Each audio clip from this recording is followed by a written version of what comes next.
Hello and welcome to the Just Another Castle podcast. I'm your host Matt, and with me this week is our pro gamer Mike. Clay, can you put the Donkey Kong hoo hoo hoo? You know when it does the echo and PKC1 as my sound here? Thanks. Just picture that, everybody. Picture a sound. The one he's beating his chest and it has that awesome echo to it, and DKC1. Yeah, that's it. Everyone picture that. And our retro aficionado Unoclay.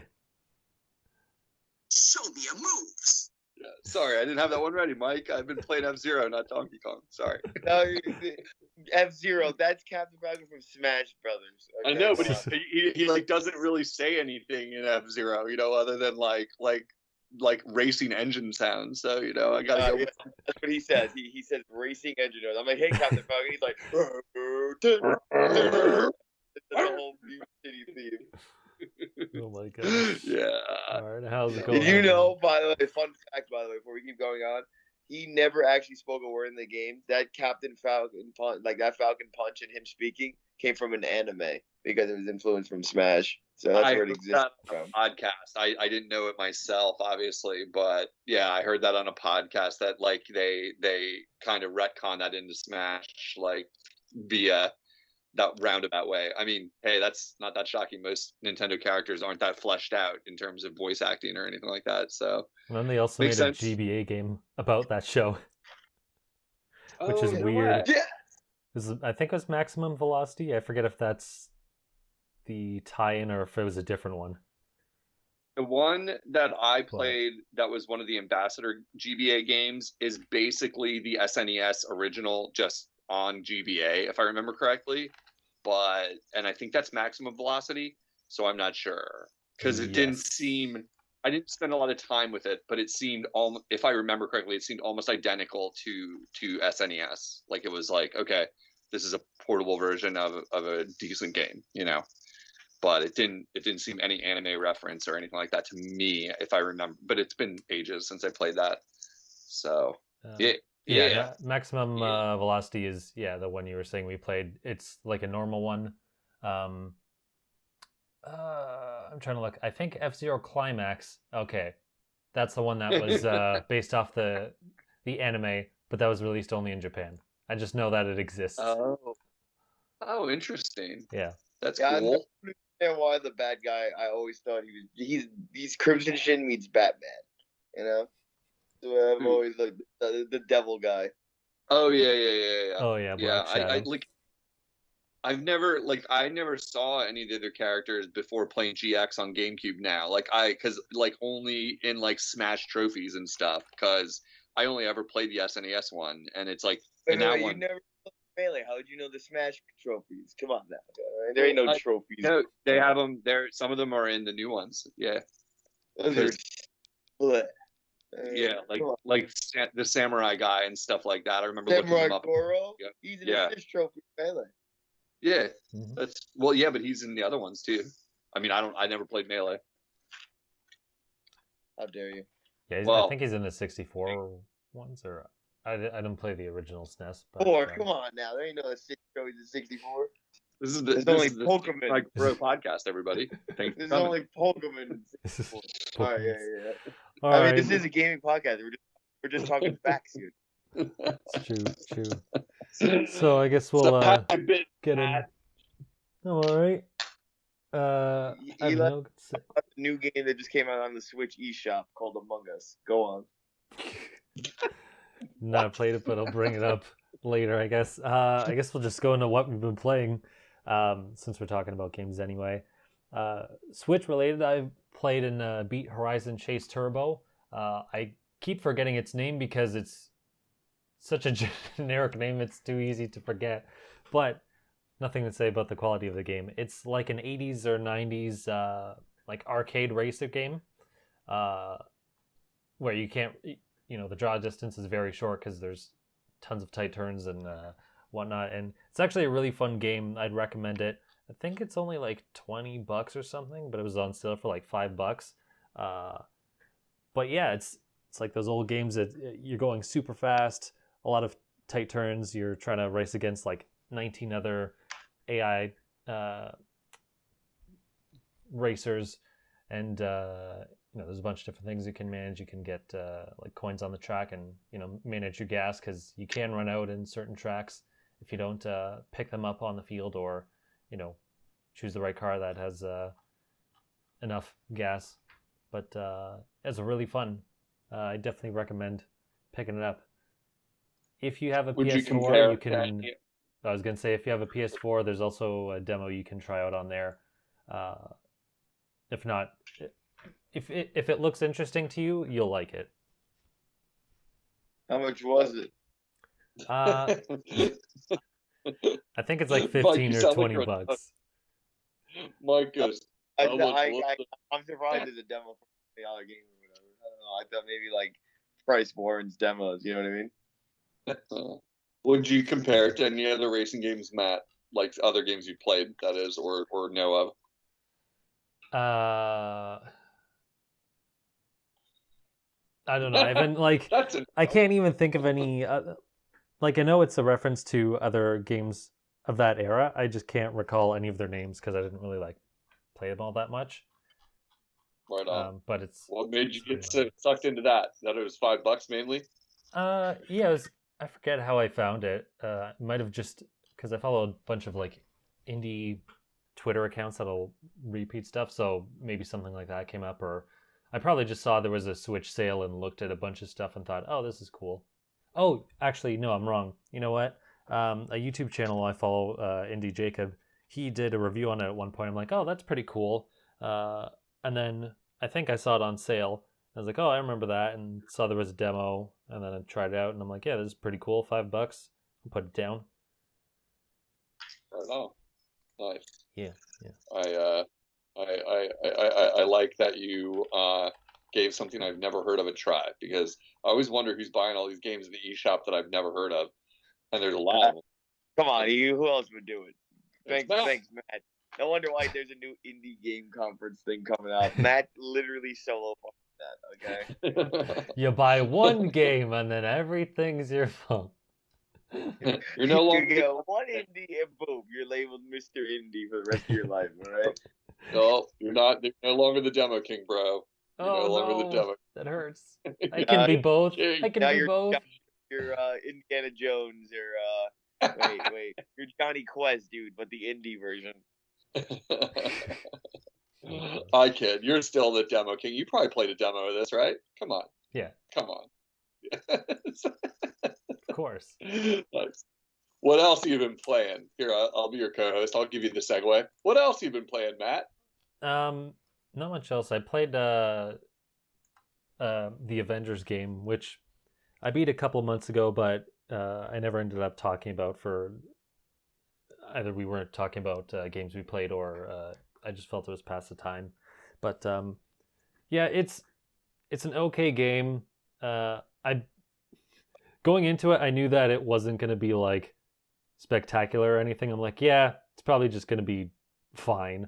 And I just kind of went in with that attitude, because I'm like, well, as long as the campaign is fun enough, then I'll just write it off as I got my money's worth. And that wasn't wrong, because playing after the game, because it's supposed to be a live service kind of game that also has a campaign, but doing all the missions afterwards are too formulaic. There's only 2 actual bosses you can fight, which is pathetic, because oh, do you want to fight Abomination again or Taskmaster? It's wow, what a lot of variety. Abomination in the beginning? Don't you fight Abomination in the very beginning? Yeah, I forgot how far he in, but he's in the first few hours anyway. You actually get to play against him in the beta when they release that. But I got back into it. That's I remember playing against him in the beta, and I was like, well, that's kind of lame if he's only one of 2 bosses. Yeah, there's also MODOK at the end, but as far as bosses that you can fight up against after you beat the game, it's just him and Taskmaster, which isn't great.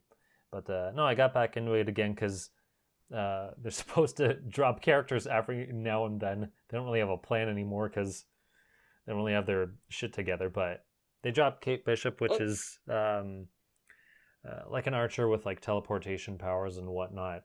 So I've been playing her side story. I haven't really finished it, but I think she's pretty cool.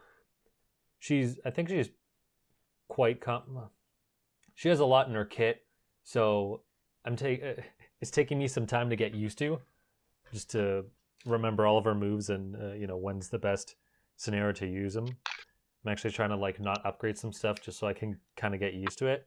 But that's the one thing I'll give this game is a lot of their characters feel very distinct, and they all have their own unique mechanics that makes it fun to play. It's just the scenarios that you can play in are way too cookie cutter.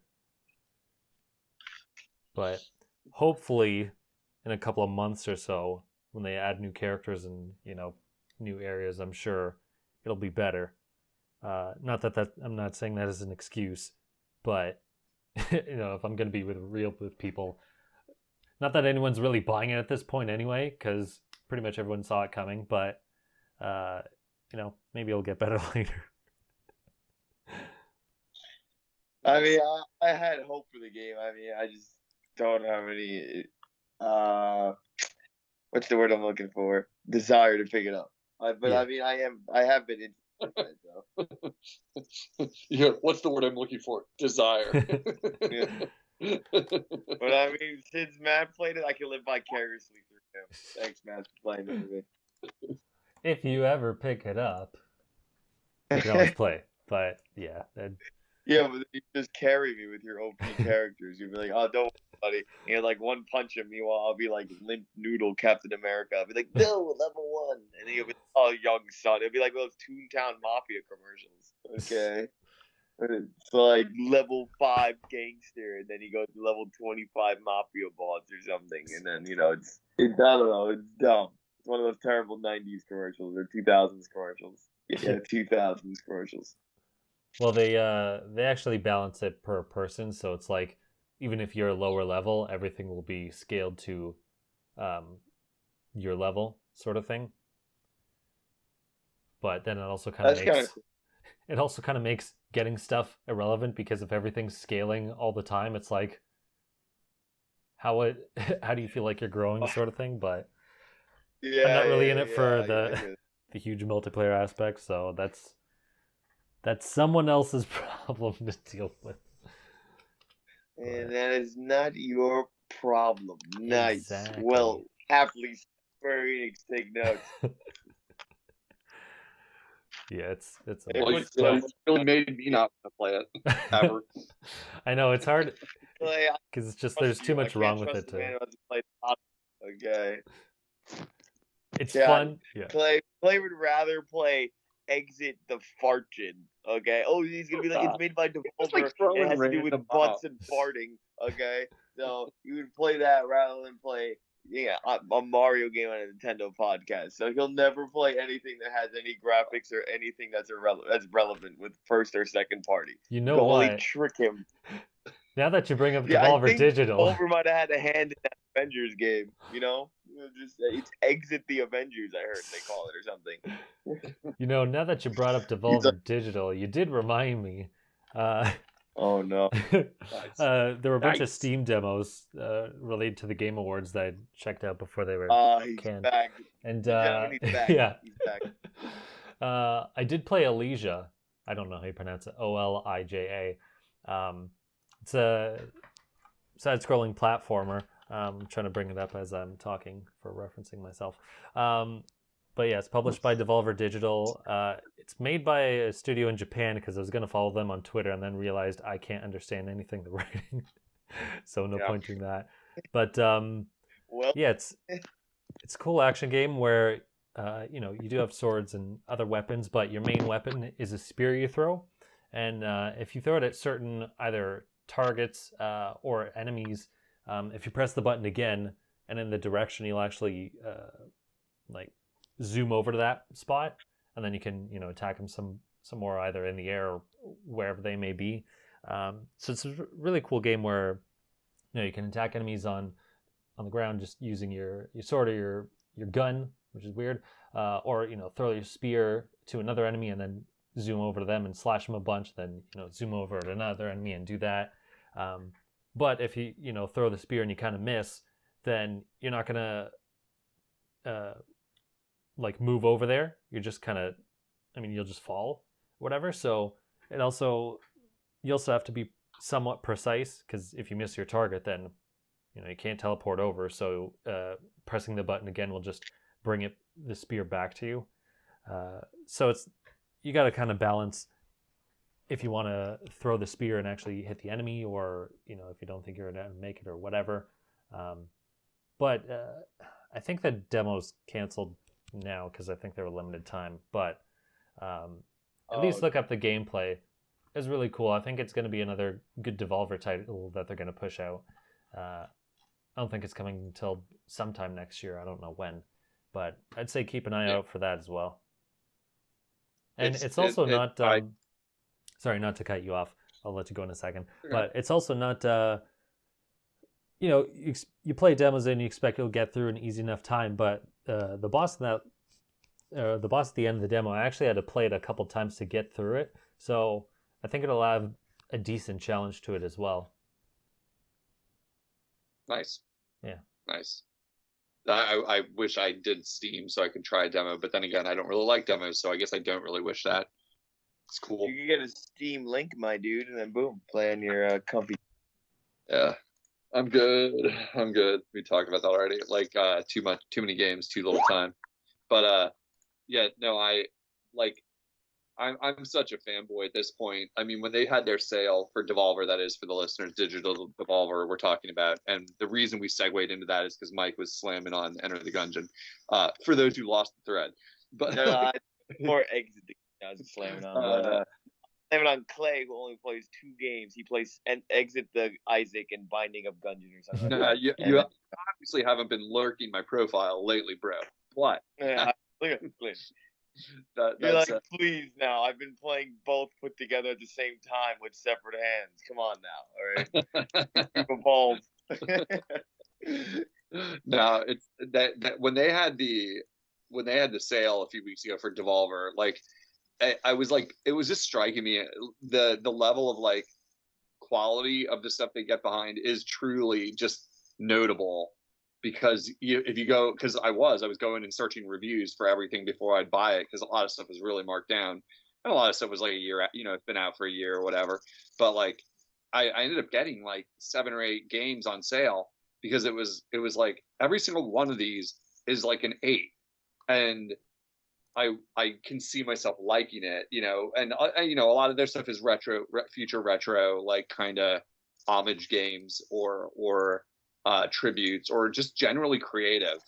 So the one you posted, Matt, what was the name of that game again? The one Olija? You were just talking about? Yeah, I don't know how to say it. Olija? Yeah, so that's a year away. It's the kind of thing where at this point, I just occasionally go in the digital shop and search Devolver just to see what I've missed. And I'm starting to like knock it all out basically on Switch, where the only ones I don't have are ones that are like the lower rated ones that, look ambitious, but maybe didn't quite hit the mark or whatever. But anybody out there who's not aware of them, just search the word Devolver, like the word revolver with DE in front of it, or I don't know if that makes sense. But if you're not aware of digital Devolver, check them out.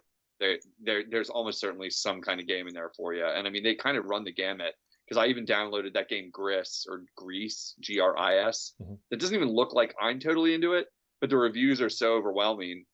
Like, this game's amazing, this game's awesome, everyone should play this, kind of thing, that I was like, $5, heck, yeah, for sure, that kind of thing. So yeah, yeah, cool.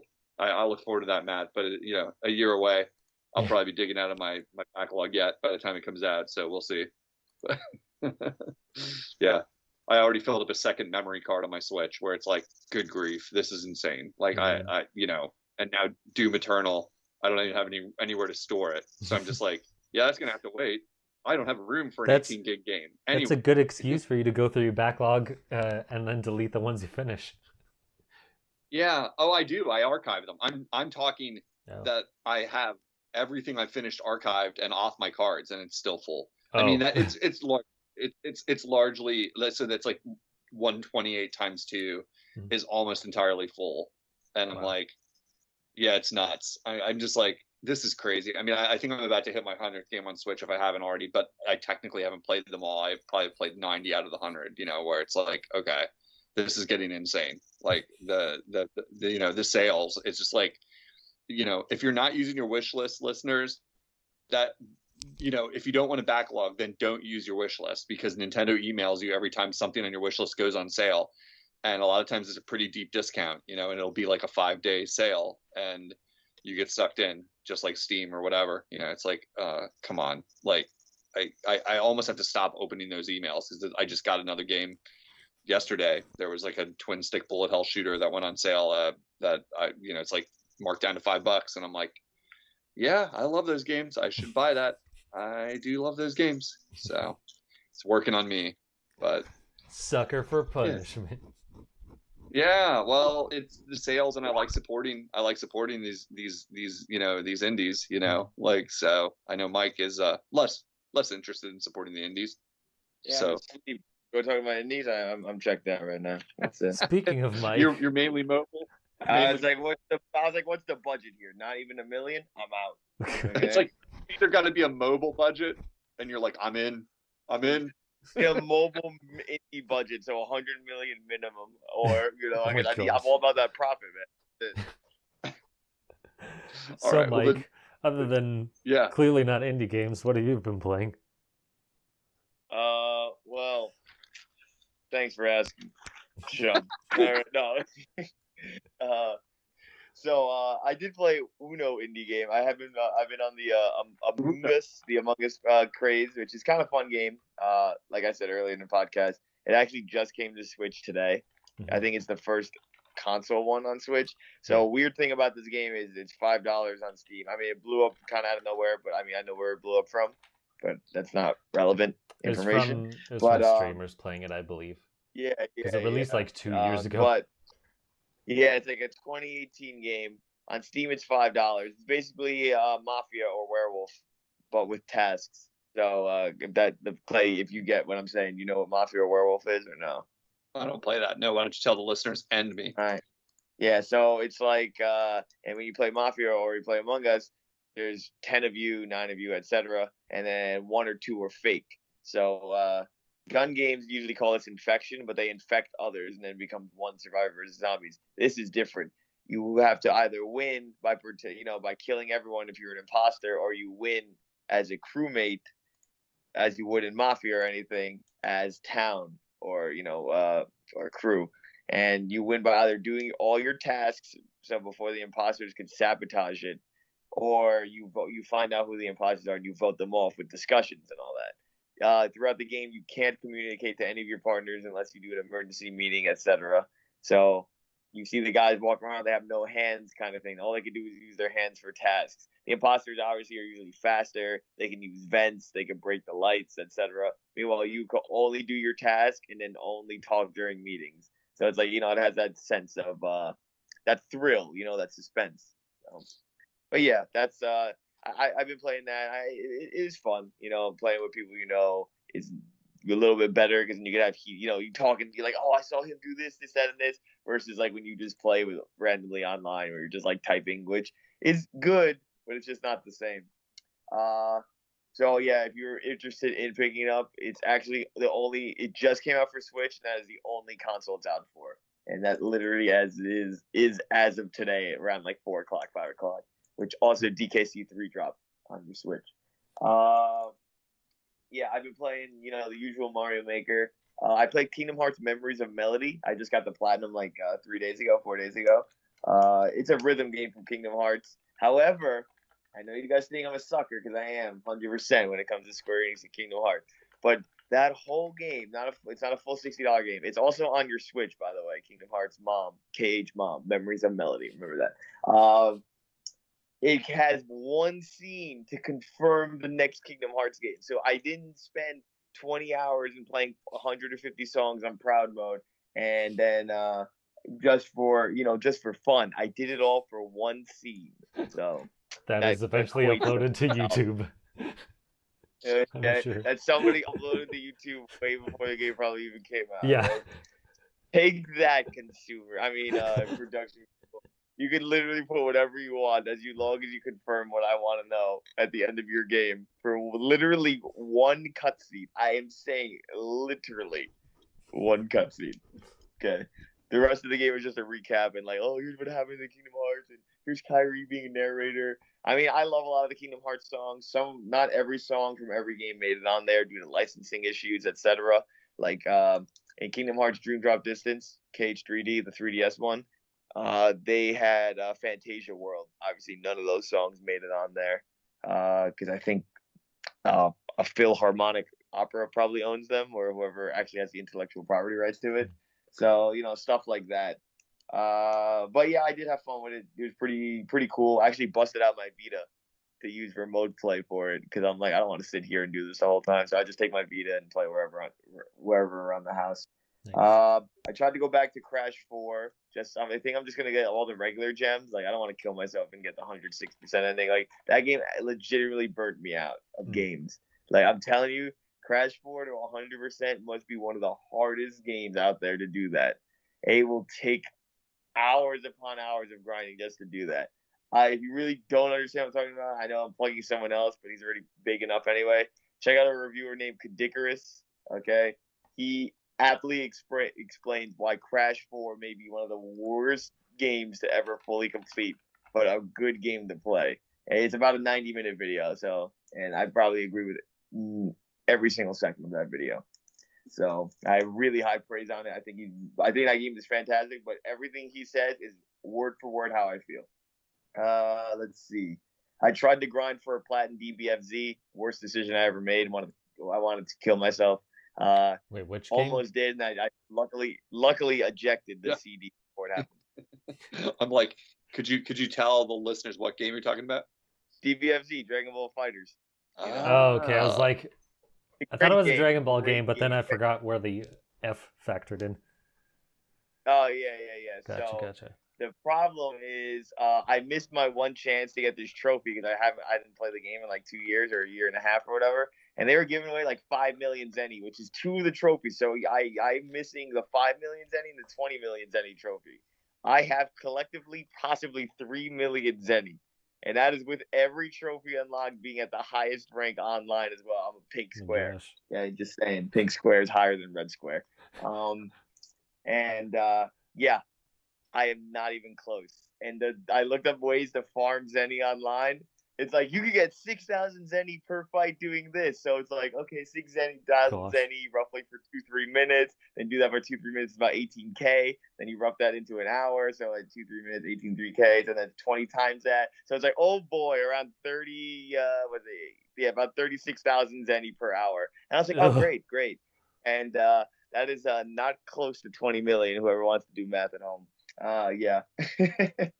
So I don't know what's gonna happen. I gotta wait for them to drop some sort of gift. Maybe there'll be like a bug or something.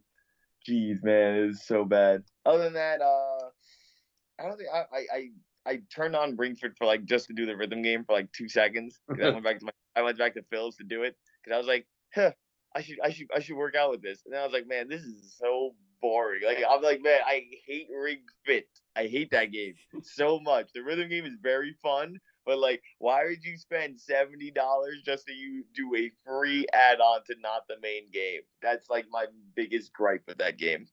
But yeah, that's I think that's about it. Besides, I've been doing a bajillion ROM hacks, but so I have all Christmas ROM hacks coming out on the channel. So I did Super Mario World Christmas. I did Mario 64, aka Scrooge 64, and I also did newer holiday special. So that's an NSMB Wii Christmas hack. Nice. Alrighty. So you've been playing some video games then? Yeah, I dabble. I dabble. So. He dabs. I saw you played Mario. I played Mario 35. I don't want to steal the thunder from you. I freaking love that game, by the way, man. Mario 35 is so fun, but I wanted you to talk about it before we ranted. Before we talked about it. I'll tell you what. If Mario 35, did you play any? I saw you test streamed it. I don't know how much you played. Oh yeah, no, I played like 20-30 hours of it. I'll tell you what. Oh, I love that game. Oh, it's so good. It's so well done. Like, yeah, it is. Yeah, it's if you want to get your abs in shape, do it on your exercise ball because that's what I do. That's how I'll do like 30 minutes of Mario 35 while doing crunches. It's Do like you do it on the TV or you have it all handheld? handheld. So like when you're getting to like, you know, the 8s, the 7s, you know, then you got to like slow up on the crunches. Yeah, I took out the Joy-Cons like, you know, free range while you're looking at the TV. No, yeah, I gotta like I'll just hold it right in front of my face and just be doing crunches, and then like, you know, you're getting ripped, you're beating some fools, you know. It's you're in 1-1-1-2 all the time. You know what I mean? Nothing's better than the 1-1 simulator. You don't have a bad. I don't even want to like get high goals. All I want to do is literally just unlock every level, and I can never get to the levels I choose. I'm like, okay, I'm gonna choose 7-4, and I never get 7-4. Let me give you a tip on that. I just got every level unlocked. Like, here's the tip. You know, you want to vote for the one you want to get, and so I never Googled this. I didn't bother to cheat. I just figured I'd figure it out on my own. It seems like the longer you last and the longer a match goes on. So if you get into a match that you got, matches go forever, dude. They go forever. I've been in matches for so long. I'm like, why can't I have a bunch of scrubs here? But go on. I suspect that the more levels you personally finish, the more likely your choice is to come up. But I needed one more level. I needed 7-4, like, to get checked off my board.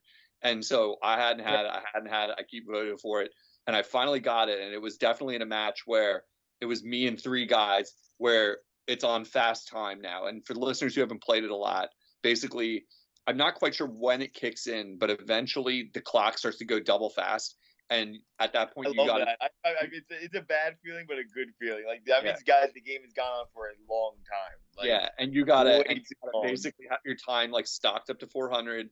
And then you got to be going for superstars the whole time, so you can keep refilling your time. It's basically like using your coins, getting superstars. That's the end game every time. Is like, it's who has the most coins to trigger enough superstars to last the longest and keep upping their clock so that you don't time out. Because I mean, if I don't fall in a pit when it's the final 3 of us and you're racing, like, it's always the time that kills me. You know, that's always it. And you're like, all right.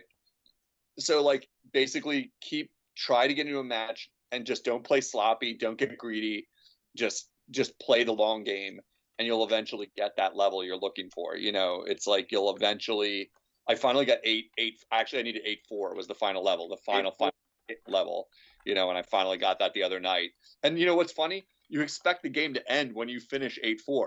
You know, it's like, even though you're still racing, I didn't realize that would happen. I'm like, oh yeah. Like, it's 8-4. It's 8-4. I'm gonna get every board knocked out, and then you finish it, and zap, you're back in like 1-1 or whatever. You're like, wait, what? Like, oh wait, the game doesn't end here. Yeah, you know, it's like I'm still racing. You know, I'm still racing. But yeah, I've been playing a lot of it. It's a great exercise workout game for me because it's like mindless, like distracting, like racing. I mean, I'm starting to cap out on my interest in it because I'm like level 96 or something like that. I figure I'll go to like at level 100 just because it's a nice round number and then quit. Because, yeah, like you said, it's a level 1-1 simulator. I've played level 1-1. It says like 400 sometimes now, you know, and it's like, yeah, you know. No offense, but like, it's really like you go 1-1-1-2 so many times, and it's just like, I mean, in my opinion, guys always skip 1-3 because nobody likes hilltop levels. Yeah. But it's like, all right, man, how many times can I do this? And like, I really do enjoy it. I think it's a great, awesome game. Yeah. But it's like, it does get a little tedious and boring, especially if you're, you know, I don't mean to sound like, oh, well, we're good, but like when you're good at it too, you're gonna be doing 1-1 way long, and you're gonna be in the game way longer than anybody else. And the problem is, the game, if you get good, it encourages you to keep doing those levels even though you're good, because 1-1 you can grind up a bunch of time and coins really fast. Like, you know, you can just rip through it, and you're guaranteed to get like 30-40 coins.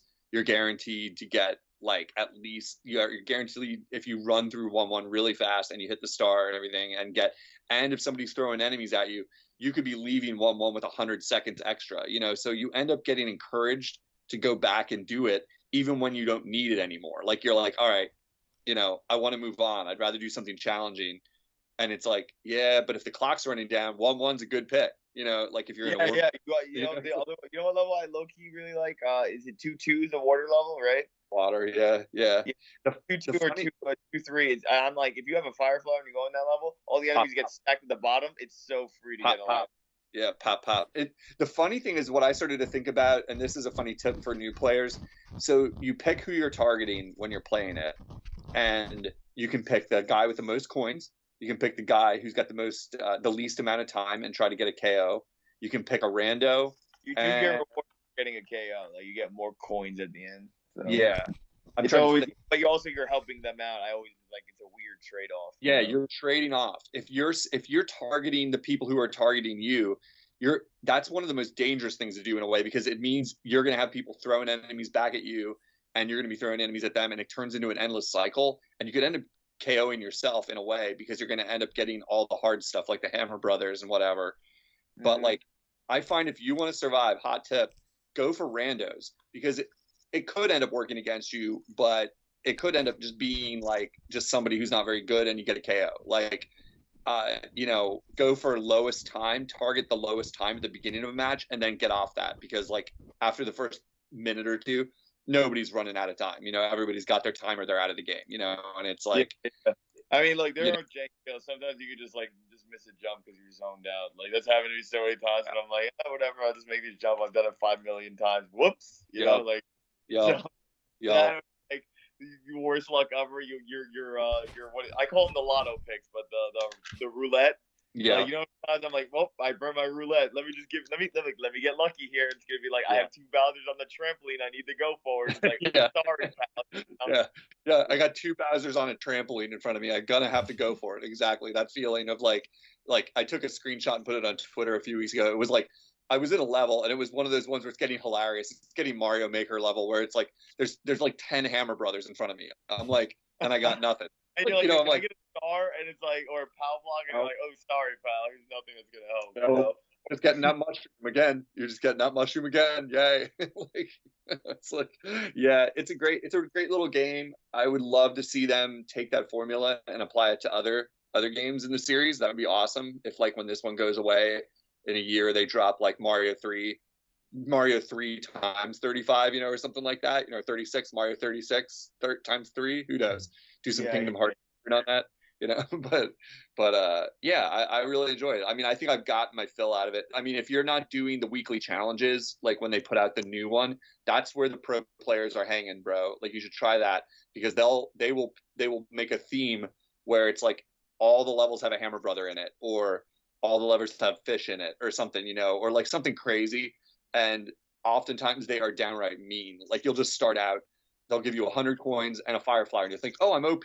And then you walk 5 feet, and it's like the worst thing ever. I think that was a good add-on. I don't think that was in the very beginning, right? They added that on later on. Because I remember they were just regular do the 3 challenges, and you get like, here's 20 coins, here's 100 coins. Yeah, it's the coin, the coin challenge is what I mean. It's like the other choice on the main menu. Like there's the regular, and then and it's not always live. It's like every couple days there's a new one for like leaderboards, and like you're not starting on 1-1. You're starting on different levels, and you're starting in like different challenge situations where, I mean, dead honesty, like a lot of them are like within less than 30 seconds, you'll hear the KO going off so much, and you'll look up and you'll see there's only 10 players left within 30 seconds. You're like, oh, okay, something bad is ahead. You know what I mean? Like it's like, it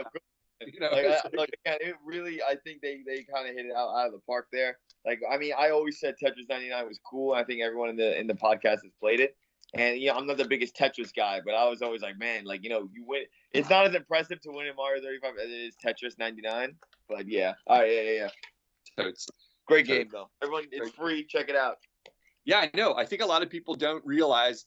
I have friends that I don't think know that kind of stuff, that it's like, yeah, that game is free. You have to go to the eShop and download it. But, yeah. It's Mario 35. It's sitting right there. If you have an online sub, then get it. Like, try it. While you like, still can. It's like, yeah, exactly. While you still can. It's a couple months and limited time event. It's a neat idea. So, for sure. Sorry, it's my it's my doctor. He called to say I'm fat.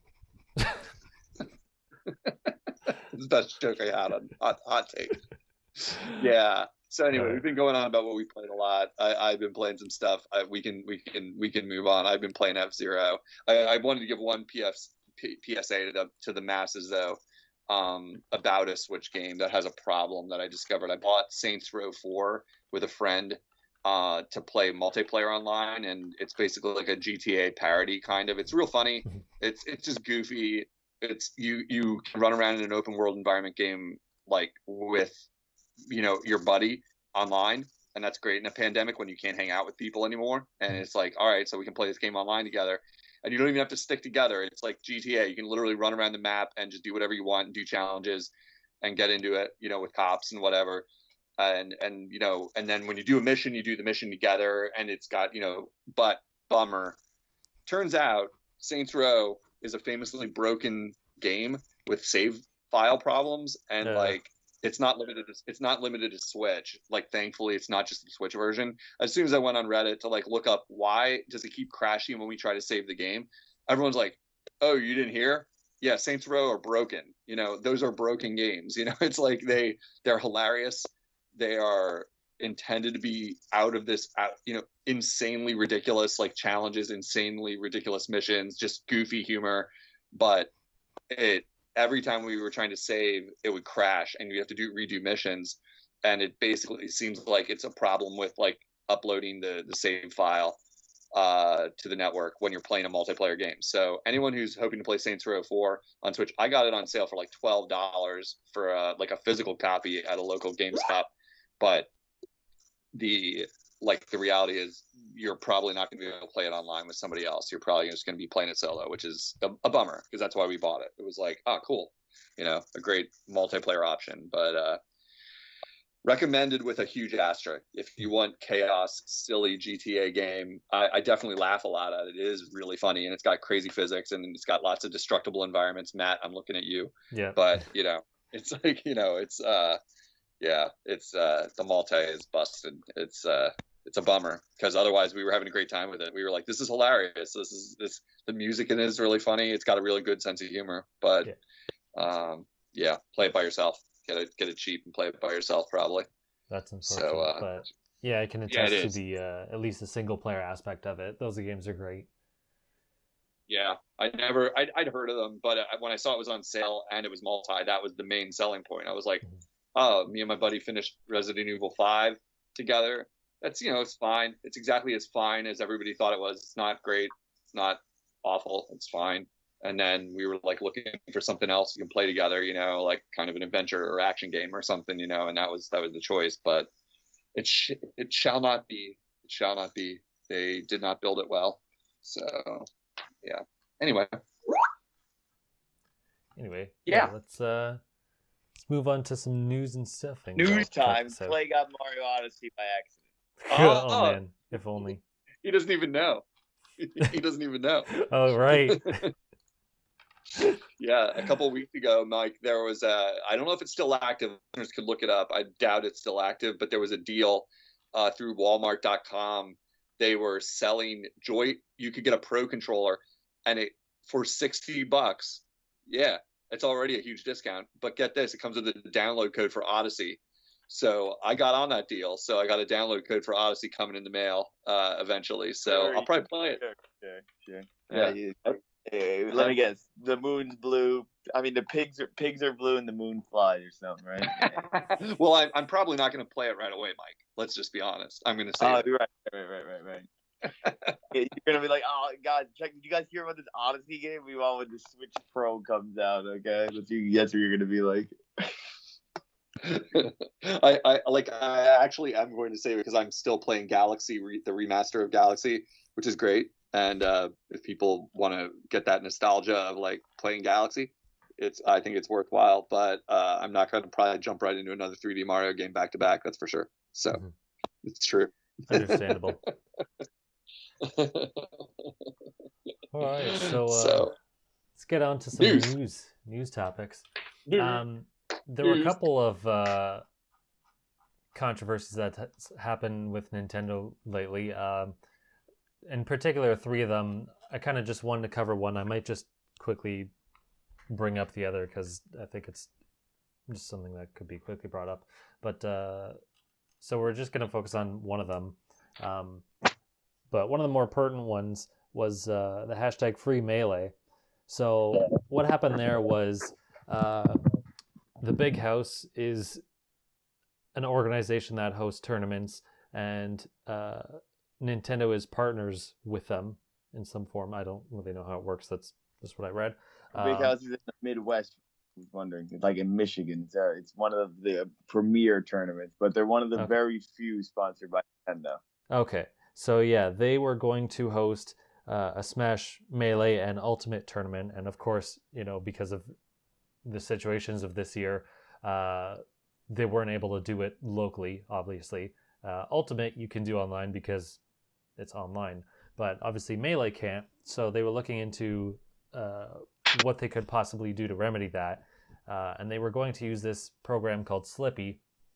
And from what I gather, it's basically just a tool that enables people to play GameCube games online.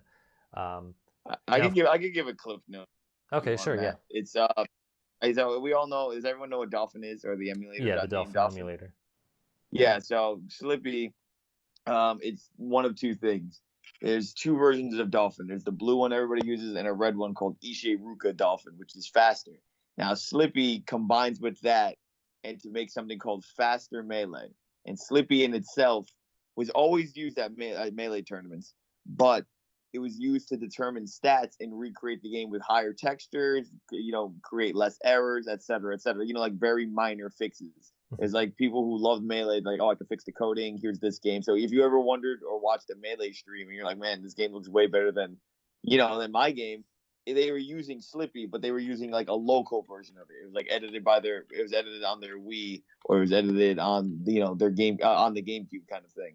So with Slippy, now with this program, somebody created, instead of just getting these highlights, because it would show you every stat. Like, I'm serious. Like, that's how amazing Slippy is. You turn on Melee, and with Slippy, it'll tell you how many times you missed your L cancels, how many wave dashes you hit, what's your most opening attack, what's your average percent of death, what's your average percent of kill, you know what I mean? It would give you every single one of these stats, and it's insane. Just off one game, off one play. But yeah, now somebody created an online matchmaking system with rollback net play, which is what major fighting games usually use to reduce input lag, etc. Smash is notorious for having terrible online gameplay, and be it casual or go hard, it does not matter. It's usually like, man, this is a lag fest and I don't have fun. So this guy, granted it's Melee also, this guy created his whole own net code with rollback net play, which means you'll have 2 frames of input delay, which is basically like playing IRL. And that's how, so it's basically, it's the closest thing to playing on LAN next to Clay coming in and plugging a controller at my house or something like that. That's how good it is. I mean, I've tested it out too. It's phenomenal. Wow. Yeah. I'm glad you're here to explain that. So it's a high tech way to play Melee online. Yes. Yeah. Or if you wanted to just study yourself, legitimately, you could play against a computer and you can learn why you're messing up, all your stats. It gives you a free play that. It's crazy. It's crazy. Yeah, that is pretty impressive. Like, that would not be very favorable for people of a less, say, skilled level, where all it says is, you should probably never play this video game again. Just says the screen, put it down. It's a good way to get good. You could be like, what am I messing up on? And it'll tell you everything, like how you recover. I'm telling you, the stat page is so long, and it's so cool. It's so cool. Nice. But nice. So they were going to use that tool, and because it's Nintendo is partnered with them, and obviously there's no official way to play Melee online.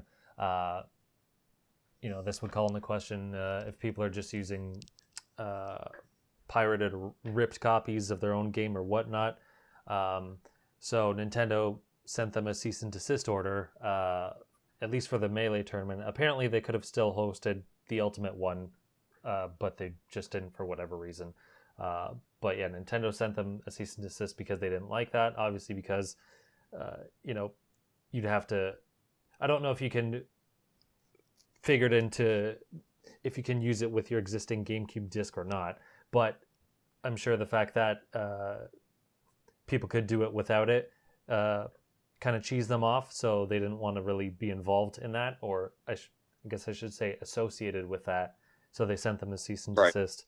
Then the creator of Slippy was annoyed, and he started the hashtag FreeMelee, And then this actually affected a Splatoon tournament where multiple teams wrote variations of FreeMelee in their team names. And then Nintendo canceled the stream of that. The tournament still happened, but they just didn't live stream it. And then the hashtag Free Splatoon came around. So that's the ordeal of that whole thing. And on one perspective, I do get it. Well, I get it from both perspectives. I don't know which side I should start, but I understand when a company is partnering with another company, if there's not foul play, but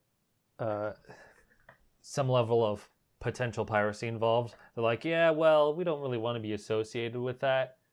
I get it, but also at the same time, like, I understand the fans where it's like, look, Melee's been out for 15 years now. You don't have an official way to play it, so it's not like if people pirated it anyway that you'd be losing out on money because you're not selling it, so we can't give you the money for it anyway. And you're fine with Melee and Ultimate tournaments. You're not just closing all Melee tournaments because you have Smash Ultimate. So they're clearly fine with Melee tournaments in general. So it's like, what are you making a big hubbub for when, like, you clearly don't have a problem with this in a lot of aspects? But... I can play the devil's advocate for why they're doing it. I mean, and the reality of it comes down. This is more like an Eli thing, in terms of our podcast layout. But like, one of the things a lot of times reason companies sue when they don't necessarily want to, because they know it's like bad press, is because if you allow a precedent, so to speak, it's not like a legal precedent, but like that, let's think of it that way. If you allow the precedent to be established that you're okay with something, someone could actually use that against you in court later. Let's say Nintendo lets this go on and later they want to shut down another tournament for some other reason. Let's not even bother thinking of a reason, but they want to shut down some other, let's say it's a racist KKK rally where they're having a Melee tournament and they want to shut it down. They're like, we don't want to be associated with that. That's horrible. Like, shut that down. That kind of already happened, though. I don't. Right. But like, it happened in the spring with I don't know if you heard, but I don't really want to mention it here on the podcast. But it was no good. Yeah, no, exactly. Zing, you know what I mean? But they didn't do anything about that because there's two things. One, Nintendo's a Japanese company, and two, that's freedom of having their own opinion and speech. Like, anybody's allowed to believe what they want, and if they buy Melee, they're allowed to play Melee. So the thing is that America emulators are actually legal. That's the thing, but you have to own, the game. You're not allowed to download a game. That is illegal. That's why, like, you ever seen like videos and it's like, I can't give you the link. You have to find your own, aka rip your own thing. And in this case, they could be shutting it down because in the future they would lose legal leverage in court to shut something down because someone could point to this and say, you've been letting it go on and partnering with a tournament that was doing it. You know what I mean? And you knew they were. I definitely agree with that. Matt said he could see both sides. I mean, I could really see why they shut down the Splatoon stream because, like, hey, we don't want this. This is turning into a bigger mess that we don't want to. And Splatoon, should be about Splatoon. It's not about any other issue, especially something that we already have our firm belief on. And obviously, it's their own Splatoon tournament. They have every right to be like, yo, you can't compete with that name. I'm interested to see, Mike, that you're taking that side of it because, like, I could have seen you being more in the Smash camp and being like, Nintendo sucks. I think Nintendo's stupid. Like, they don't even make Melee anymore, nor do they care about it. So, like, they should stay out of it. But again, it's their property. They might have plans to bring Melee to a digital online service eventually. Yeah, I mean, that's possible too, and that's the thing, though. Like, all these, like, everything is in the realm of possibilities. I can't speak for what I think. I mean, I can speak for what I think, not what they think or what they can do. But that's why their lawyers would tell them to shut this down. They'd say, look, even if you can't say definitively right now that you're going to make a Melee online someday, and their lawyers would look at, like, Nintendo HQ guys and say, but is it a possibility that you might? And they'd be like, it's definitely a possibility we might. And they'd say, then you need to shut this down because otherwise you're not going to have any right later to go and try to shut down. But that's the Melee community's fight, is that you guys haven't done anything or never supported this Nintendo doesn't fund the tournaments that much, to be honest. They give the least money of any company. Like Capcom, you know how much money they put into Street Fighter tournaments, Pro tournaments, and all that. The Capcom World Tour, etc. Yeah. So much money goes into that. League of Legends with Totally. like, yeah. So it's like Nintendo. Even if you were to give us a sponsorship, you give basically nothing. Even if you know those official Nintendo tournaments in Japan, right? You know, there's no cash prize, right? Right. Oh, Well, wow. that's not. I mean, that's not even Nintendo's side of it. They'd be like, we're more worried about preserving our ability that if we make an online melee someday, we want to preserve our skill fight. I'm You know, giving you the Smash yeah, character. I get it. Yeah, they're like, this sucks. It's like we want it now, right? And I mean, Yeah, like what do you like? You don't do anything. Plus, the stuff you do is so minimal. Just give us melee, aka hashtag free melee. That's where that comes. Right. I mean, like, yeah, it's a tough one. I mean, it's a tough one because the reality is, like, probably the people at Nintendo, like the more reasonable people, they don't want to shut this down. They're like, this is a lawyer's thing, you know. This is like, we don't want to like tell you not to play melee, but I mean, at the same time, they're not like going around like trying to get that slippy application removed from the internet. They're saying you can't use it at this tournament. Yeah, So exactly. So you know, I don't think people are realizing that as well. Like, the very good viewpoint. Matt, I was gonna ask you, Matt, how you felt about that, like how you feel kind of about the situation. Because I feel like you're a fan of both sides. Like, you know, you really like Nintendo, and like I feel like you enjoy Smash and like a lot, like a little bit deeper than Clay kind of thing. I feel like that Clay, no offense, but you're like Omega casual. But I feel like Matt, you know, has a deeper connection to Smash. You know, and I just want to know, kind of like, is this relevant to you? Like, does it matter? Or you're like, I kind of blew up out of nowhere, and just because I'm in media, I understand. Yeah, kind of that. I'm not. Whatever. Yeah, I don't know. I'm kind of on both sides because thinking's hard. Okay. No, I totally get the frustrations. I think the issue mostly is that it's like a public tournament and Nintendo was partnered with this company. Whereas if you're, you know, a bunch of schmucks, you're like, hey, let's rent a room. We're just gonna play some. Well, I guess you wouldn't. I guess you wouldn't need to rent a room if you're playing online.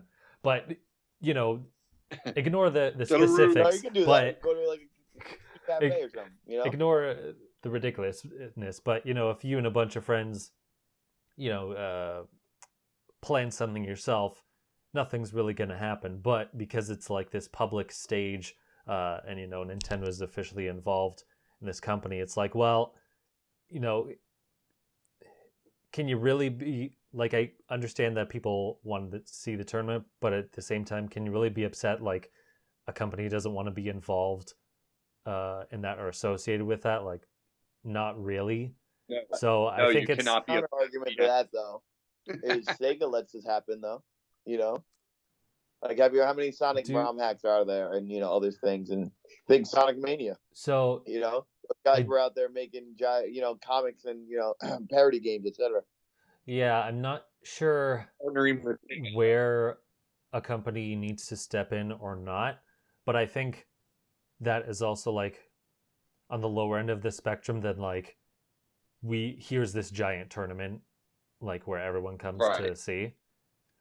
You might be able to skirt around like individual fan games, but it's another thing. It's like, hey, here's a public stage where everyone's involved and blah blah blah. Because like, well, and now tens of thousands of people are about to, you know. So I think like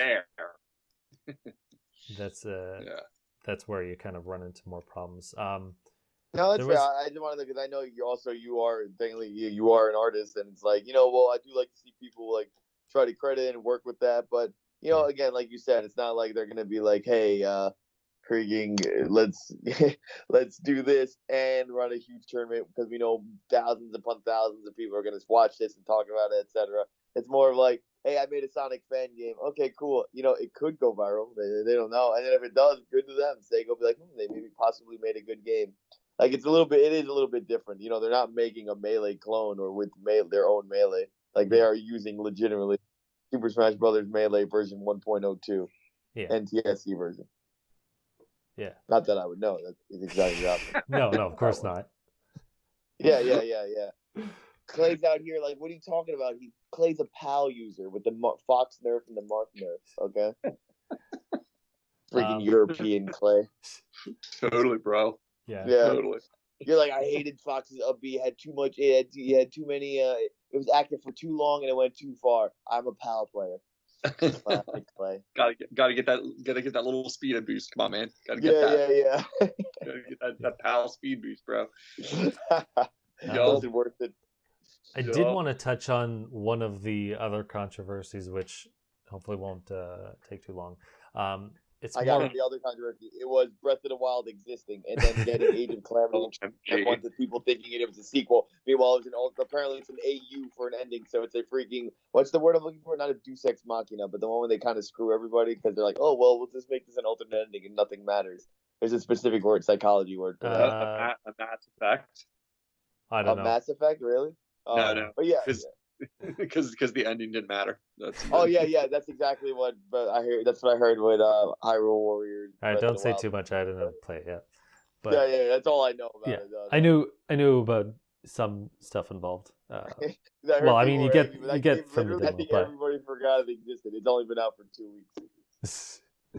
But no, the other thing I wanted to address was related to YouTube, which this one actually kind of personally ticks me off. So Nintendo recently copyrighted, claimed, and blocked music from Super Mario 64, Ocarina of Time, and Mario Kart Wii. And this came from Nintendo of Japan. So this is kind of annoying for a couple of reasons. One is a couple of years ago, a while ago, they made their YouTube partnership program, and everyone dunked on it because it was justifiably just poorly made, and eventually they got rid of that.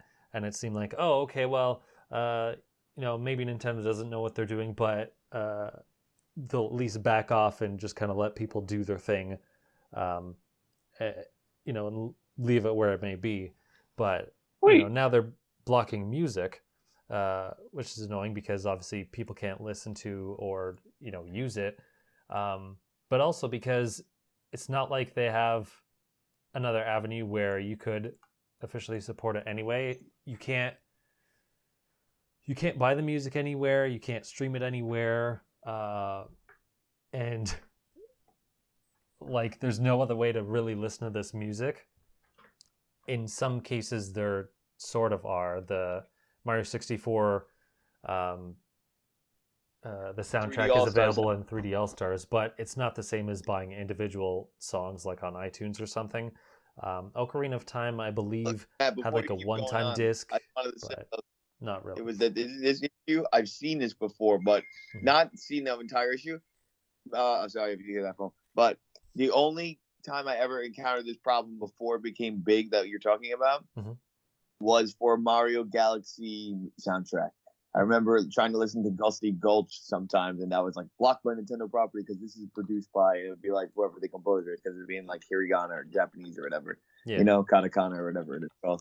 And I'm like, that's weird. Like I could literally turn on a Galaxy playthrough and it's like, oh, this is fine. But like when I wanted to listen to that specific song, like that one specifically was blocked by Nintendo. And I'm not talking about recent. This was like years ago, like 2-3 years ago minimum.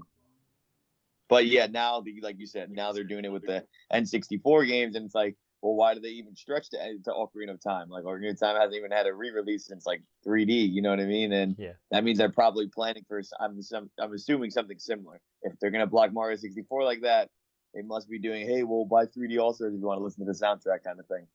Well, one might think that, but at the same time, they can block a bunch of other things and it doesn't really lead to anything. But yeah, my issue with this is, there's sometimes you want to listen to this music and there's just no other way to listen to it unless you start ripping individual game soundtracks everywhere, which is a pain. But I don't know. It's just like, I don't know if you really, the amount of money that they're losing is negligible, and if they want to make money off of it, then fine. Block it from, or not block it, but, take it down from other people, but then make your own official channel where you upload all this stuff. Because if you're not, then it's just like, well, we're taking away this music. It's like, okay, well, can I have a way to listen to it? No. Well, why not? Oh, no. That's true. I didn't. It's like, just make why? You have all of your other music Yeah. on there. There's millions. you're Yeah, not no, losing that's any so money smart, man. They from just YouTube, like, of all alright, things. yeah. Like, holy crap. Just bugs me because there's Man, some. that's using your brain. No, you're not allowed to do that. All right, come on. Yeah. It's just annoying because Good ideas go in the vault. Yeah. Because some soundtracks are just individual songs or whatever I want to listen to. And it's like, man, if they're cracking down on some of these now, like Mario Kart Wii doesn't even have, I can't think of a time where they even had a one-time CD release. Like I think Ocarina of Time did, maybe on Club Nintendo or something, but not even Mario Kart Wii. And it's like, what are you doing? Just leave it. Yeah, I think Ocarina of Time only had weird, that weird Fire Temple song, and they're like, well, this might be offensive, so we'll change it. But like, other than that, I've never like. The only time I can think of like CDs ever coming for the thing are Smash with the pre-order for 3DS. Yeah. And all right, my internet cut out, but we're back. And Mike, you were saying? Oh yeah, so I was saying I think everything Matt said was kind of on point. If they really were concerned about money, they really wanted, I don't remember any ways they really released soundtracks besides like special pre-order bonuses, and even that's rare and few and above. But I think Matt had the right idea. You really care about money, you want to make money, and you care about people in music, like using my music, etc. Make a music channel on YouTube. People would love to listen to it. And guess what? You get those juicy ads. So, Matt, you had a good idea, but remember, good ideas don't work in business. So, yeah. That's it. Or claim the music that's already there, although then people wouldn't really use it in their videos, which would just take suck. everybody off and remove the music. Just be like, yeah, no, and then give no explanation why. And it's not like, oh man, we didn't know this existed for all these years, like some random fan game that went underground. It's like, no, this has been on YouTube for like a decade, and if you type Nintendo into YouTube, I'm sure you don't have to go one page without finding music. So it's not like it slipped past them before and they only noticed now. So it's like, all right, well, why now? Especially before, when they were, under the partnership program, or they made their partnership program and were really cracking down on people in a number of ways. It's like, why now? So it's, I don't know. It doesn't look like a good start. If they claim Mario Party, I'm going to be real pissed. Because sometimes I just like listening to those soundtracks because they're so much fun. I know, I agree. So, I agree. Man. But anyway, let's get on to some better news or happier news. Persona 5 Strikers is coming to North America on Switch next February, the 23rd. It was only in Japan for a while, but now it's coming. It's the Muso game for Unoclay, based on the series. I don't think it expands the story in it. Well, I don't think it's an addendum to the story in any way. It's probably just in the middle or something. So I don't think it's exactly like Age of Calamity, but I know Persona 5 Royale, which is just Persona 5, like Royale with cheese. Yeah, Royale with cheese. You know what I mean? That's the European version. No, what do you call it? That added to Persona 5 because Persona 5 regular is just regular. Persona 5 Royale added a new character and some extra stuff. It's the same as like P4 and P4 Golden or something like that. Just to let people who are like, oh, what's the difference? Or what should I get? Sure. Anyway, I'm like, okay, this is the Muso game. But yeah, if you like Hyrule Warriors Age of Calamity and you're interested in Persona 5, but you don't have anything other than a Switch, then maybe you might like this because it's in that same world.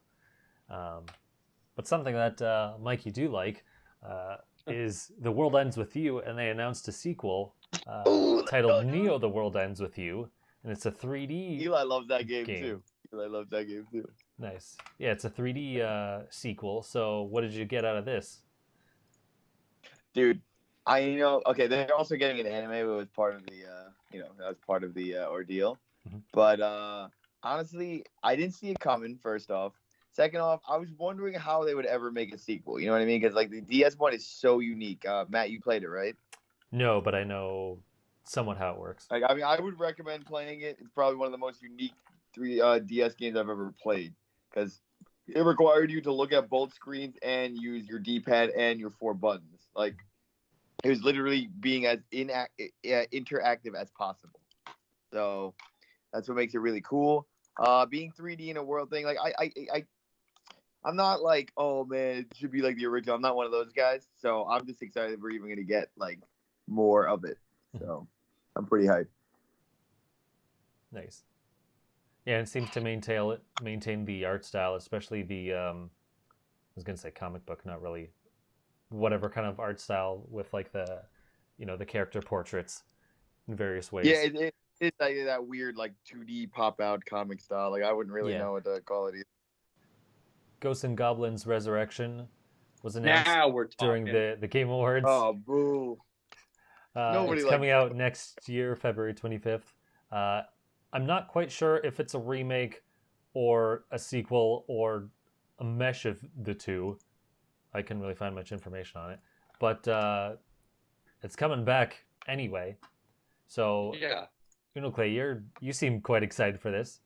I mean, it's like it's cool to see them keeping that series like in the cultural consciousness because like hype my YouTube channel. I just did some videos on Super Ghosts and Goblins, which I'd never played in my life until this past year. And then I played multiple versions of it just to compare them and finished it, not the hard level, but on the regular level, which is already rather hard. It's insane. So, yeah, those games are hard. Yeah, those games are hard, like no joke. But like, I mean, like, I would say this. It's in no way is it like my favorite series or anything like that. But it's just the nostalgia of it. I like it that they're going to give it another shot and bring another game in the series out because it's just a classic series. So it made me happy. That's it. Nothing deeper than that.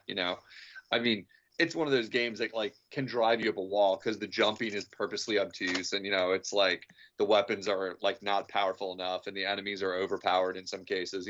It's ridiculous. But I'm just a fan of like some of these kind of IP, like getting another shot. Like I like as long as it's decent, legit, then why not keep the series alive? It's classic. So I'm a fan. That's it. Nice. So I'll probably play. The game is not as culturally relevant. Remember, he was in the last few Marvel vs. Capcoms. Arthur. Oh, was he? Yeah, so he's not like like, oh, who the heck is Arthur? Like he was he did appear more recently. They cut Mega Man for his trash ass. So really. Yeah. But yeah, he moves just like he does in the game. Like if you ever look at any gameplay of Arthur and Marvel, like he'll do that weird janky that horrible Simon Belmont jump. Like he emulates that in the game. So like like a 60 FPS whatever game, it's exactly like that. He moves the same way. Yeah, that's great. I would have it no other way. Like that's awesome. That's the best part about these kind of like mashup fighter games. It's like whether it's Smash or some other game. I don't want you to do it unless they're going to be like legit and make it work. So that's awesome. So cool. Yeah, I'll probably play that at some point. It's like, will I be buying it day one? I don't think so. But I'll definitely be curious to see how it turns out and read the reviews. And if it's like Mega Man 11 where everyone's like meh, then maybe not. And if it's like, more like Mega Man 9, I'll be like, yeah. So we'll see. Yeah.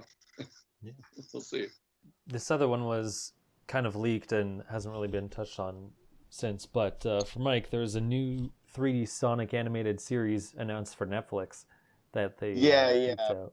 But like 2022, and they got like immediately deleted. Yeah. Like, and that's so far away anyway. I'm like, okay. I was like, why are they? I guess they. Well, I know we should know for anybody who watched like the Sonic film or cares about Sonic, like they obviously signed for Sonic 2, you know what I mean? And so it's like they had that, and then I'm assuming because it did popular with that, Netflix must have been like, we'll take a TV show. And anybody who was really paying attention when Sonic Team Racing and Sonic Mania was coming out, they had a bunch of YouTube shorts, and those were all pretty funny. I'm not gonna lie, very well animated. So we'll see if it'll be in that style, what kind of thing they're gonna do. But yeah, Yeah, it's cool. It's cool. I mean, but I think right now the closest thing, I think the Mario movie is closer than the Sonic animated series at this rate. Oh man, that would be an Yeah, interesting bet because I made don't by the know. Minion creator. That You thing's guys been forgot about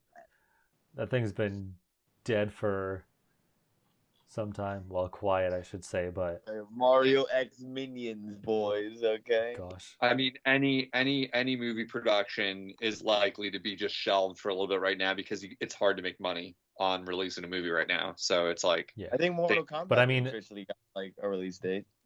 sure, but I Yeah. mean that's a risk, and in some cases, like if they get if a studio can hold a movie, I'd be willing to bet they're going to at this point because it's like you're just if you can afford to hold it, why wouldn't Yeah. you? Because you're not going to make anywhere near as much money releasing stuff like straight to streaming, like as you would with a theatrical release. And right now, that's just not a thing. So Yeah. it's like, well, I would you say know. it's more surprising because it's not like they've shown off a teaser.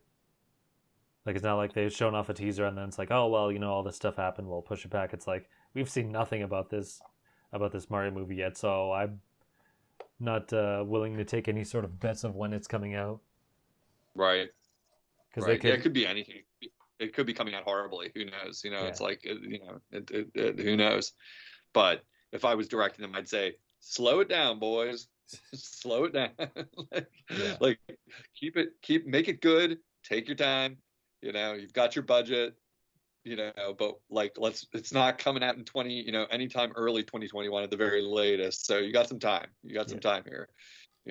Speaking So. of things that are not going to come over anytime soon or be usable, someone posted images of Super Nintendo World in Japan, and they have like the Mario Kart section where it's like four people sit in the cart. I think they did a great Bowser job. stairs. It looks really well done. Yeah. I'm excited to go. Unfortunately, I know they were trying to open it, in the past summer. They were trying to coincide it with the Olympic opening. That's why there was the Mario and Olympic game. That like everything was supposed to like all kind of like fall into place. But I can't wait to go there. I mean, I just can't wait to go to any kind of freaking theme park. Yeah, that'd be cool. But yeah. I think. I mean, honestly, you never thought it was gonna happen, but it did happen. It looks great. I hope people kind of like give us like a little bit better tour because like of course the pictures are gonna look better than anything. You know what I mean? Like they're gonna be like, yeah, let's get the perfect light of day, touch up the colors and all that. But like the set pieces are so well done. Yeah, I agree. Like, I mean, the bummer it is like if you I am over waiting in long lines in my life, and I can even do it for like one thing, like one line. If I get like in line for a thing and then you get to the front and it's over. But like at this point in my life, the idea of going to a popular amusement park where everything is just waiting in a line, it doesn't sound fun to me at all. So I'm like, the bummer about this actually is not to be a negative Nancy, is like I'm gonna have to wait like 20 years, like before until when it's gone. Yeah, or like when it just cools down that it's not the main thing anymore. I heard it's gone on March 31st, 2021. Right? They're canceling it. They're like they're closing like, it. Oh yeah. Yeah. It's like it's a shame, and I think the like general like word on the street is that the Japanese people love a good amusement park. And so we did not go to Japanese Disney when we were there, for instance, for that reason, because I was like, same reasoning. I was like, you know what I don't want to do on my vacation? Stand in line all day, like again and again, like that just sounds like the worst thing ever to me. Well, especially if you go to another country, it's like there's much better ways to enrich yourself in a vacation than do something you can do in your own area. Right. Like Disney, and like I'm not even like a huge Disney fan at all. So like that was an easy one. Obviously, this would be different, like obviously, but it's just like, like that's such a bummer because I'm like I can just the thing that I'm afraid of, to be completely honest, is that like, and not to rain on the parade of it, because like if you have a better tolerance for lines than me, then you're gonna like it, like no matter what. But like if you're like me, like I'm like, I would just never like this. I have a feeling because I'm just too much of a grumpy Gus as an adult where I'm like, the whole time I'm gonna be like, this sucks. There's people everywhere in my way taking pictures and like getting them away, and like there's a line everywhere I turn, and I just want to have an actual experience that doesn't involve like bumping into people or like, like waiting in line. You know what I mean? It's definitely Debbie Downer like type thing, like for sure. Like I'm not even gonna lie, but it's what my fear about this is, because it is going to be insanely popular. It's going to be insanely popular. Like there's no way around it. The pictures make it look freaking awesome, and then everybody on the planet is gonna want to go. It's gonna be better than Disney World, because who gives a crap about Mickey Mouse? Nobody. Like it's like but who cares about Mario? Well, a few people, it turns out. It's like, I don't know. So I don't know, maybe someday. My nephew's like 7, saw some pictures of it, and me and my brother were joking like someday we all have to go to Japan together so he could check it out, when the world is not a toilet storm of hellscape anymore. But I was like, oh boy, and then I'll get to wait in line all day. I don't know, maybe we'll rethink this plan, but we'll see. So we'll see. But the pictures do look great. The pictures look great. I'm not sure when it's supposed to come over stateside. Probably in a couple of years. This is just the Japanese location, but they're working on that next. But that's probably not going to happen for at least 2 years or so. If I had to wait in line with anybody, I'd rather wait in line with Japanese people, because they're super polite and super friendly, and like everyone will be very orderly and calm. And then there's Americans, and we are none of the above. I don't get it. That's too. He's too kind for that. Too kind. I at least like want to wait in line where the people are nice and respecting the line and stuff like that. That would be the good thing. Like that would be the good thing in Japan, I guess. So there's the silver lining. Yeah. There's the silver lining. All right, and the other big news thing that happened this week was they announced at the Game Awards, or prior to the Game Awards, that they were going to show off a Smash reveal, and I was kind of surprised they announced it, but I guess it's a good way for Nintendo to quell people's expectations, or set expectations, because then people will go like, oh, is it going to happen this year or not? Are they skipping or whatever? So I guess it's kind of good they came out. Ruined it. They put Persona 5 in it because they were lazy, and B, like crap. So then they're like, let's try to switch it up this year in The Last of Us 2 rewards, and that like they were contemplating announcing Joel from The Last of Us. So I heard he was in the running. Oh yeah, definitely.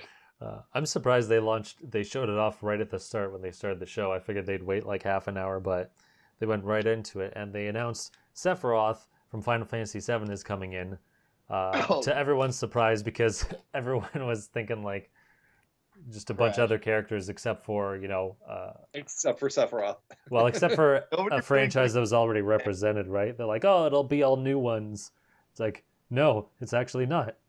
Surprise. Yeah. Suckers. Yeah. But well, it's clear to me as a cash, it like was clear like, oh well, you want everyone to have an enemy.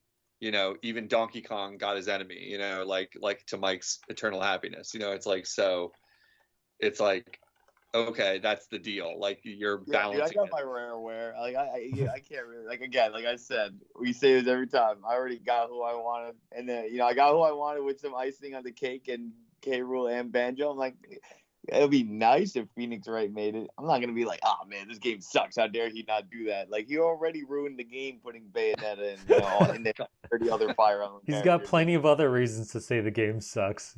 Yeah, the characters is not one. I've already lost my fate, so this does restore some humanity in it. But like, what's zero? 0 times anything is still 0, guys. So. God, this guy. So nice try, but I've already given up on you. But I haven't given up on him like he's Miyamoto. At least he has some respect. Yeah, I was like underwhelmed by this entirely, because like I enjoy playing as Cloud here and there, like in the game itself, but I have no relationship to it because it's an RPG, and like yawn, why would I play that kind of game? Like, but I mean, you guys are like hot for Final Fantasy Remake and all that stuff, so I'm sure you guys are a great game. So that was my game of the year. So like, are you guys like at least interested in this as a character, or is it like, oh yuck, another sword character? Like, what do you guys think of this? Every character is gonna be a sword character. When's he gonna make his side game? Like, you come on now. What the last 6 characters, sword characters, and the other one was a range character. Oh, I know there was Terry, and then the other ones are all nice sword Joker, gun characters. Hero, and Byleth. I mean, Banjo's a range character because he was a sword, basically. You know what I mean? I mean, I've seen that F-Smash, but yeah, like, I don't really care as a sword character. I'm pretty indifferent to that now. Right. Which is not a good thing, I guess. You know, I mean, it'd be nice to have more fighters, but dude, what a reveal. Honestly, Clay, like, I would have never thought Sephiroth, man. I'm telling you, I would have thought like they would choose another Final Fantasy character. It'd be like a generic black mage, or it'd be like Right. and Hard from Final Fantasy VIII, which that game's not that popular, but he's very popular because he's the guy with the gun blade. Like, you know what the gun blade is, right? Yep. Yeah, everybody knows what the gun blade is. You know what I mean? So I was like, all right, well, that makes sense if that would have made it. But or Noctis, because they're the most recent Final Fantasy.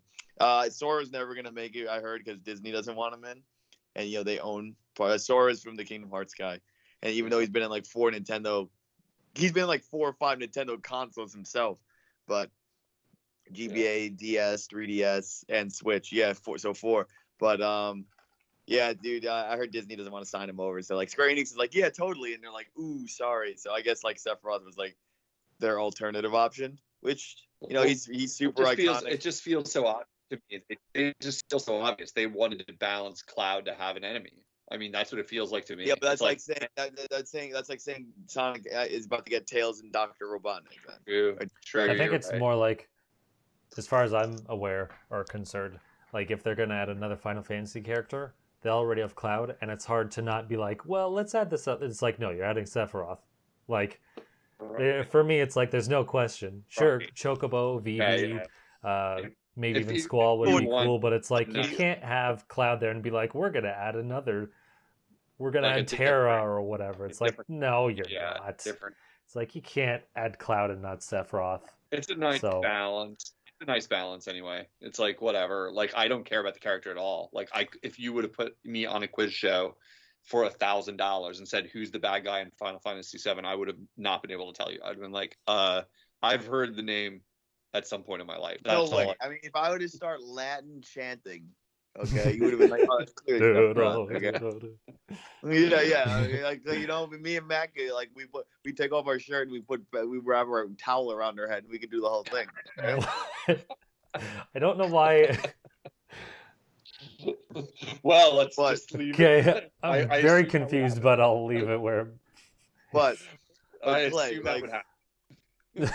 I mean, he's as iconic as a villain as you could get, you know. And there's not that many villains, but again, your counterpoint though makes it seem like everybody has to have their yin and yang. No, you're right. You're right. Well, then, Matt, I would say it's because not a lot of other characters have where the main character and the villain are so prominent, right? Well, Dr. Robotnik's way bigger than Sephiroth, technically. You know what I mean? You couldn't get away with just Sonic because it's fine. Like, I don't know. I don't see Eggman being as not culturally as iconic. I don't know how. Yeah, I guess so. I don't really see, like, I could see people being like, "Oh, cool, Eggman," but it's like getting Sephiroth is a much bigger get to a wider variety of people. That's what I'm trying. Well, yeah. I mean, he's like a major villain, like an evil villain. You know what I'm saying? Like, you know, it's not getting Bowser or Wart or whatever, or King Wart. It's like, oh, this dude is evil. Like, it's like just really shocking to get that through again. Yeah. Like Ridley, Mario gets stabbed, and now again he gets stabbed. Yeah, I don't get why they have to kill Mario in every trailer. I think Sakurai just secretly hates Nintendo, and this is a way of being passive aggressive about it. You know, that's like, man, this stupid company. I'm gonna kill your dumb character. He's like, oh, you know what? I really don't like Nintendo. I mean Mario. I mean, I'm just gonna make this cinematic trailer. I directed it. No hidden meanings behind it. But I'm always gonna kill Mario and or Luigi. Yeah. That's hilarious, man. Yeah. All right, so I know who Clay wants. Then it has to be iconic. So he wants Shaq from Shaq Fu, right? I'm assuming it's done. He's gonna be like, I know this character. And Shaq's iconic, and he's a real life person. That category hasn't been hidden. Boom, Shaq Fu. Next character. So is there's only one left? 2. No, Two? 3. Wait, What? three? 3? Yeah, it's 6 characters. There's I thought it Steve, was 5. Min I Min, thought it now was 5. Sephiroth, and then Wait, whatever the Steve other was number 1. He's what? No, he's Smitty Werber number 2. Yegerman So Jensen? is what? You Steve, just he was SpongeBob Smitty Werber jokes. Yegerman Jensen? No, Okay, he was number 1. how dare you? Yeah, no, it is kind of annoying to be like, oh, Sakurai and his sword characters again. But it's also, I don't know, I think it's also really cool that it's Sephiroth, because all of his moves, he looks like he's going to be overpowered as hell, and I'm not sure how he's not going to be. So, Oh, dude, all the DLC characters are never balanced correctly. Okay, and now especially with Corona, and they clearly I don't had know, nobody is working Steve on really the all that dev good? team. No, but he's Minecraft. They could make him good. Okay. I don't Also, know. they did too much work on the aesthetic for Steve to make him good. With Sephiroth, all they got to do is literally just put the model over. Don't worry, we'll get a Marth Fair, maybe drop in a Corin Dare over here and there. You know what I mean? Just that's I mean, come on, you already know that's how they do their lazy DLC. And look, we're gonna see him to Thursday. Yeah, at it's very quick. 4 or 5 o'clock Eastern. Something like that, yeah. On the 17th at the least. So all but- your questions will be answered there. And then my guess is he drops Friday, because it usually happens that night or the next day, right? When they do those videos. Something like that, within the next few days anyway. So it'll definitely happen before Christmas. Yeah, which is a nice Christmas gift. Yeah. From, see, we're not even mad at Nintendo and hashtag free Sephiroth. I forgot what the plan was. Yeah. So I kind of find it funny. The whole incident happens. They're like, "Don't worry, guys, you're Sephiroth." And they're like, Yeah. "Oh my god." Yeah. Oh man, can't wait for Phoenix Wright and Dixie Kong in the next 2, and I guess the last character will be you. You get what I'm saying? Like, it'll be that cheesy one. It's you, even though we have You Muse already. Suzuki? Who's you? Yeah, it's just the finger pointing at the thing, and it's like, Oh. oh my gosh. And when they say you, then the hand turns around and it happens to be Master Hand. That'd be cool. Yeah, I know. Even though they have it in the game and they won't let us replay it.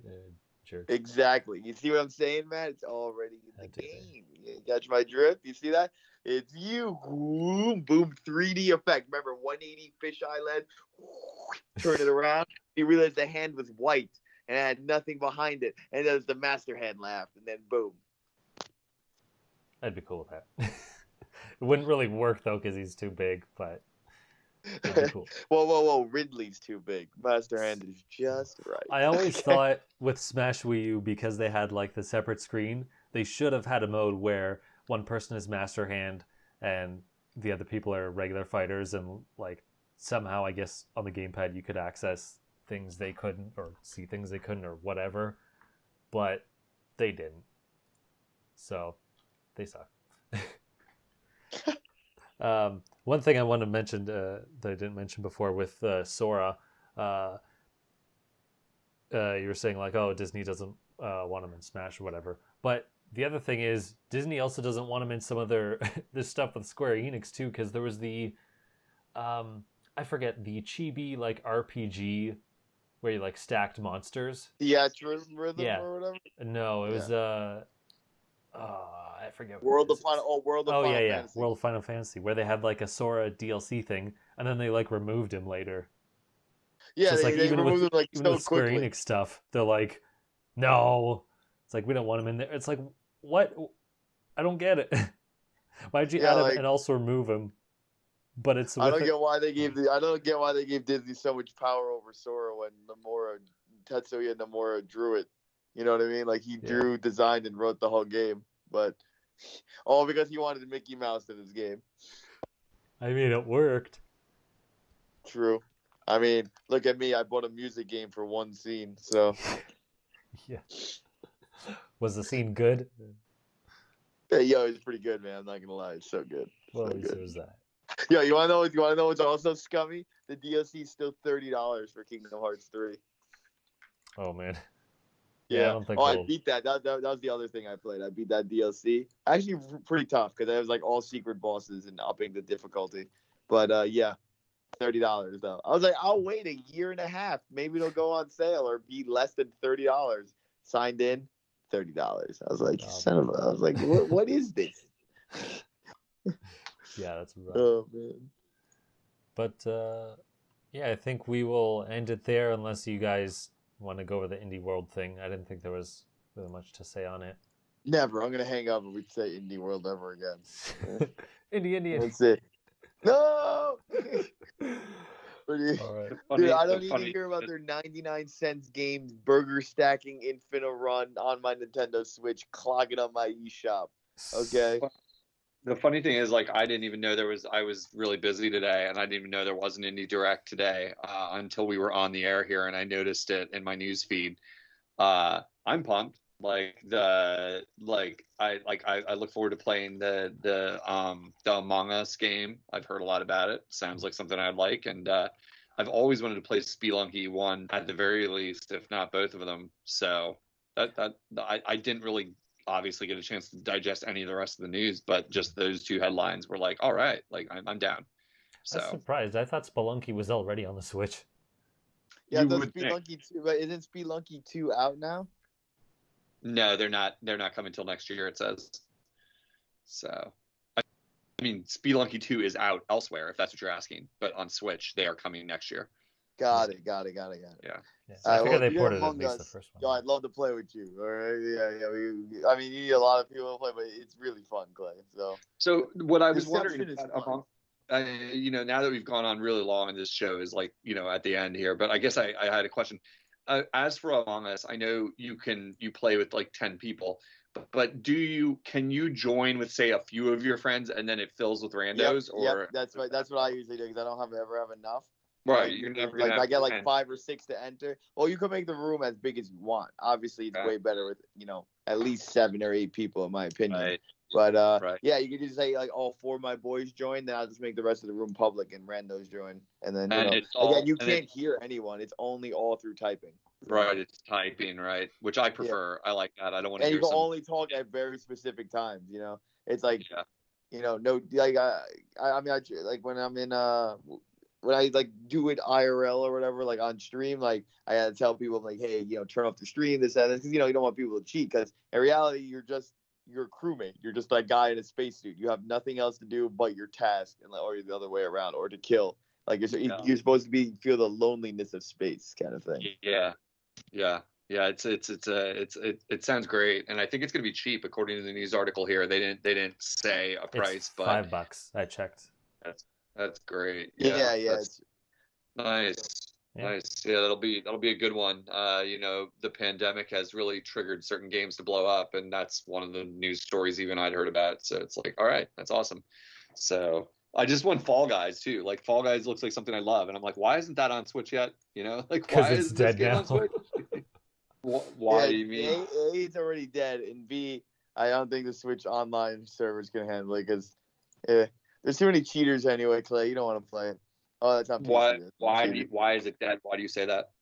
Oh, well, compared to like its first 30 days install base, aka when it was free. Also, they in my opinion, they messed up with the season changes, the DLC, the map RNG was pretty terrible, and the differentiation between some maps is just not like you really can't tell. It's like, oh, here's this. Like the problem is like the content they add, in my opinion, is too weak to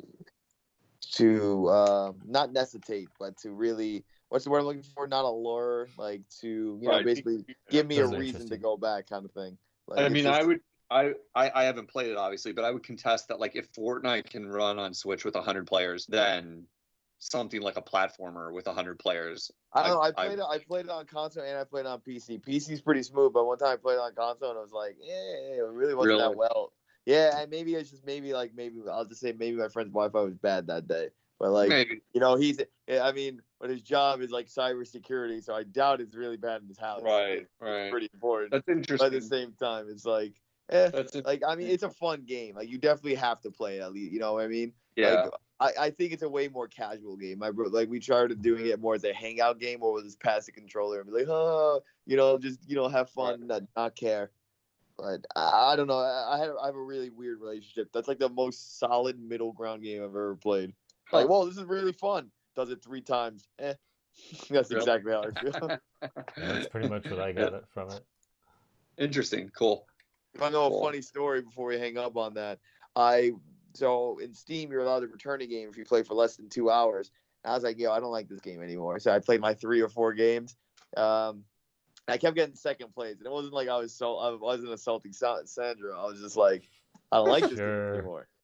Yeah, I have a few dubs, but now I ruined my twist. But yeah, so I returned it. I was like, $22 well saved. And it was like, contest, win Fall Guys. And it's like, if you comment, I was like, cool, Fall Guys, be kind of cool to have, but I don't really like the game. Trust me, I played it. You won a code. I got an email. It's like, here's your code for Fall Guys. I was like, well, at least I got the game for free. Like, you know what I mean? But it can never leave me. That's funny. I wasted my contest win of the year on Fall Guys, man. I'm telling you, I wasted my wasted my RNG on that. Should have used it on the lotto. Shit. So, I'm not even sure when it would come over, because I think it was. I'm sure Sony was got some exclusive rights to it to some degree, because it was a PS Plus. It was free on PS Plus, so that's why it blew up, because it was free and nothing else is coming out. So I'm not sure if that if they're paying money to keep it exclusive for some time or not, because I don't really know how that works. So it may not come out for a while, but maybe if it does come out on Switch, it will have been so long that it'll get like a second wind. Oh yeah, at least on the platform. Switch, probably. If it came out at this point in Switch's life cycle within the next year. Oh yeah, we definitely have another bump. It's gonna get that Switch bounce. It's gonna, it's gonna, because like games. That's why I think they held Doom so long. Like I don't think Doom Eternal coming out now is an accident. I think they wanted to let it die down, and like everyone who played it last year be like, give them a reason to buy it again. It's like, it's a whole new thing, definitely in the boardrooms of game developers at this point, to discuss that second wave sales, like, and how to plan for it. Like, how do we get our game to like surge, later, if we can plan that, and Switch is the most obvious instance of it. Like tons of games, people buying it a second time, like tons of games. Nintendo's reselling you their own games on Switch, much less like everybody else, like being like, oh, let's bring our game over to Switch. Like, so. True. When Switch port when? Yeah, well, I hope so. We'll see. But anyway, all right. We've been going all along. If there's any listeners still listening at this point, you win $1. Send me a tweet at Unoclay_Switch, and I'll send you a gift in the mail. If there's anybody listening and you want a random gift in the mail, tweet at me. And it can't be one of my co-hosts. Oh, this is not your co-host. I mean, this is me, Johnny. Oh wow, Unoclay. How do I say that? Yo, that Mike guy's a crazy nut job, right? How do you put up with him? When's the gift coming?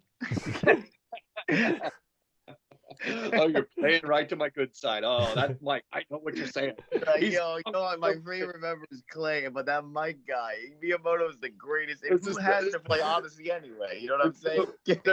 It's so weird that this guy said he wants the gift is his address is so suspically in New York City. I thought that Mike guy was in California. What season is this? All right, come on.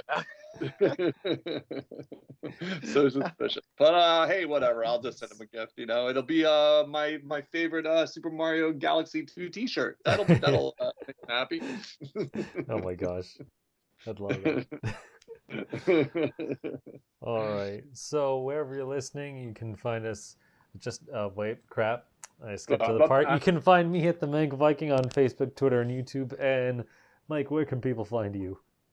Just find me on Nintendo on YouTube. That'll lead you to all my links. But if y'all like Mario hacks and that Mario Maker, emphasis on the Mario, you know where to go.